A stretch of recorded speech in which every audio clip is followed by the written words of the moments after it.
श्रद्धा murder case से जुड़ी हुई। श्रद्धा और आफ्ताब के दो दोस्तों के बयान दर्ज हुए हैं। दिल्ली पुलिस ने 164 के तहत बयान दर्ज कराए हैं।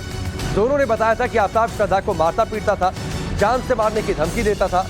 जंगल में मिले जबड़े में पुलिस को कुछ बाल भी मिले हैं। बाल को डीएनए जांच के लिए भेजा गया है। तो इस वक्त की बड़ी खबर है और दो बड़े अपडेट्स हैं श्रद्धा मर्डर केस के इन्वेस्टिगेशन को लेकर। एक तो जो दोस्त थे, लगातार उन्होंने इस बात को लेकर आशंका पहले जाहिर की थी।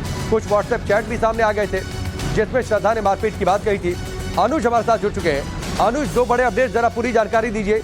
एक तो दोस्तों से पूछताछ को लेकर और साथ ही जो जबड़ा मिला था जंगल से उसमें कुछ बाल, और अगर वो बाल श्रद्धा के हुए डीएनए टेस्ट हुआ तो बहुत सारी स्थिति साफ हो जाएगी।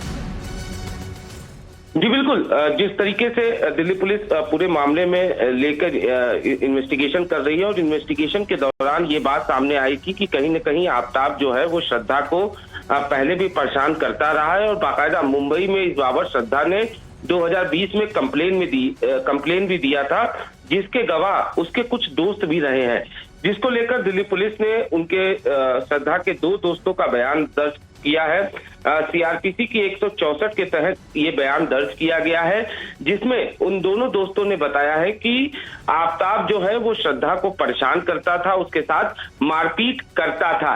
इतना ही नहीं, उन्होंने ये भी बताया कि इस बाबत श्रद्धा ने कई बार हमको बताया भी कि किस तरीके से आफ्ताब जो है वो परेशान करता था, और जब आफ्ताब से इस बाबत बात होती थी तो आफ्ताब कहीं न कहीं अपनी गलतियों छिपाने के लिए कई तरीके की बातें करता था।